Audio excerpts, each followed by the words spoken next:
রহিম। প্রিয় দর্শক শ্রোতা ভাই বোনেরা, আসসালামু আলাইকুম। আজকেও আবার আপনাদের সামনে আসলাম, যেহেতু আগামীকাল দ্বিতীয় ধাপে উপজেলা নির্বাচন অনুষ্ঠিত হবে। প্রথম ধাপে আপনারা ভোট কেন্দ্রে যান নাই, আগামীকালও আপনারা যাবেন না, এই প্রত্যাশা রেখেই আপনাদের কাছে অনুরোধ জানাচ্ছি।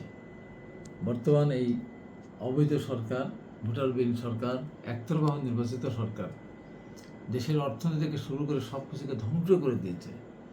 এই মুহূর্তে আপনাদের সোচ্চার হতে হবে। আপনাদের ভোট কেন্দ্রে না যাওয়ার মধ্যে দিয়ে এটা একটা আন্দোলন, এটা একটা বিপ্লব বলে আমি মনে করি। যদি আপনারা কালকে ভোট কেন্দ্রে না যান, তাহলে এই সরকার যে অস্বস্তিতে আছে 2024 সালের 7ই জানুয়ারি নির্বাচনকে নিয়ে, আরও তার অস্বস্তিতে পড়বে। এটা আপনাদের এখন কর্তব্য হয়ে পড়েছে বলে আমি মনে করি। বিএনপি যে সমস্ত সমর্থক, নেতা, কর্মী বা বিরোধী দলে যারা রাজনীতি করেন, বাংলাদেশের দুটি দল বাদে অধিকাংশ দলগুলি নির্বাচনে যায় নাই, তাদের সহ সমস্ত দেশবাসীর কাছে আবেদন জানাচ্ছি, দেশনেত্রী বেগম খালেদা জিয়া এবং আমাদের দলের ভারপ্রাপ্ত চেয়ারম্যান জনাব তারেক রহমানের পক্ষ থেকে আপনারা এদেরকে বয়কট করুন। এই সরকারকে না বলে দেন যে তোমাদের শাসন আমরা চাই না, তোমরা অনির্বাচিত, তোমরা ভোট ডাকাতি করেছো, ভোট চুরি করেছো, একতরফা নির্বাচন করেছো, দেশের অর্থনীতিকে ধ্বংস করেছো, দেশের বিচার ব্যবস্থাকে ধ্বংস করেছো, দেশের প্রতিটি মানুষের চরিত্রকে তোমরা নষ্ট করে দিয়েছো। এই দেশের যারা আজকে ভোটের সঙ্গে যারা জড়িত, তাদের বাড়িতে গিয়ে ইতিপূর্বে এই সরকার এমন একটা অবস্থায় তাদেরকে ফেলে দিয়েছিল যে তারা তাদের সন্তানদের সামনে, স্ত্রীর সামনে গিয়ে তারা মাথা মুছে করে কথা বলতে পারতেন না। তাকে যদি ধমক দেয়, স্ত্রীকে যদি জোরে কথা বলতো, তাহলে উনি বলতেন, তুমি এত জোরে কথা বলো কেন? তুমি দেশের মানুষের, কোটি কোটি মানুষের ভোটাধিকার কেড়ে নিয়েছো, লক্ষ লাখ মানুষের ভোটাধিকার কেড়ে নিয়েছো, তুমি এত জোরে কথা বলো কেন? এসপি যদি তার সন্তানকে বলতো, সেও একই কথা বলতো। ডিসি বললে একই কথা বলতো, রিটার্নিং অফিসার বললে একই কথা বলতো। ব্যাংকার যে প্রিজাইডিং অফিসার ছিল, তার পরিবারের সঙ্গে কথা বলতো, সে একই কথা বলতো। এমনকি নির্বাচন কমিশন জড়িত যারা, তাদেরকেও তার বাড়িতে গিয়ে যদি কথা বলতে যেত, তাদেরকে একই কথা বলতো। অর্থাৎ বাংলাদেশের সমস্ত পেশাজীবীদের নীতি নৈতিকতাকে এই সরকার ধ্বংস করে দিতে বাধ্য হয়েছে, ধ্বংস করে দিয়েছে এবং বাধ্য করেছে তাদেরকে।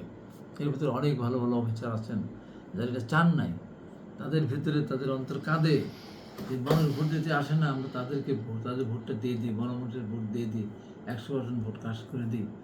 এই যে দেশে একটা অরাজকতা সৃষ্টি করেছে, যে কারণে আজকে দেশের প্রতিটি জায়গায়, প্রতিটি ক্ষেত্রে আজকে অনিয়ম এবং সমস্ত জায়গায় ঘুষ, দুর্নীতি এমন পরিমাণ বেড়ে গিয়েছে, ব্যাংক ব্যবস্থা থেকে শুরু করে সব কিছু ধ্বংস হয়ে গিয়েছে। আজকে কতগুলো পত্রিকার যে সমস্ত খবর, এই সমস্ত খবর দেখলে আত্মুরতে হয় যে আমরা কোথায় যাচ্ছে, কীভাবে আগামী দিনে চলবে, আমাদের যাদের পরিবার পরিজন নিয়ে বসবাস করি, তারা কীভাবে বসবাস করবে। দেশের অর্থনীতির অবস্থায় এমন জায়গায় গিয়েছে, মানুষ ব্যাংক থেকে যা আছে সেখান থেকে তারা টাকা উঠিয়ে নিয়ে বিদেশে পাঠানোর চেষ্টা করছে। তার কারণ এদেশে তারা কোনো কিছু বিশ্বাস করতে পারছে না। আমি অনেক আগে যখন বলতাম যে বাংলাদেশ ব্যাংকে সোনা যদি খুঁজতে যাওয়া যায়, দেখা যাবে সে তামা হয়ে গেছে। যেমন পাথর, লক্ষ লক্ষ টন পাথর সেখানে দেখা গেল পরে মাটির নিচে দেবে গেছে, কয়লা হাও হয়ে গেল। এরকম প্রতিটি ক্ষেত্রেই বাংলাদেশ ব্যাংকের রিজার্ভ থেকে চুরি হয়ে গেল। তখন কতবার বলেছি, আবারও আমরা আশঙ্কা করছি যে আবার রিজার্ভ থেকে চুরি হয়েছে। তাহলে সরকার কেন সাংবাদিকদেরকে ব্যাংকে ঢুকতে দিচ্ছে না? এতদিন তো তাদেরকে নিষেধ করা নেই, এখন কেন নিষেধ করছে? নিশ্চয়ই একটা ঘটনা ঘটেছে বলে আমরা মনে করি। তাই এই সমস্ত বিষয়গুলো নিয়ে আমরা যেমন রাজনীতি করি, আমরা যেমন ভাবি, আপনারা অবশ্যই ভাবেন। আপনাদের ভাবনা আরও স্বচ্ছ, আপনার নিঃস্বার্থভাবে ভাবনা ভাবেন।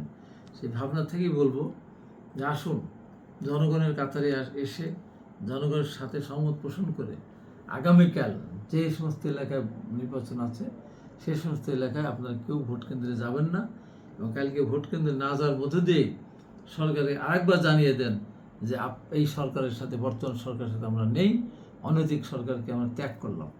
আপনাদের সবাইকে ধন্যবাদ।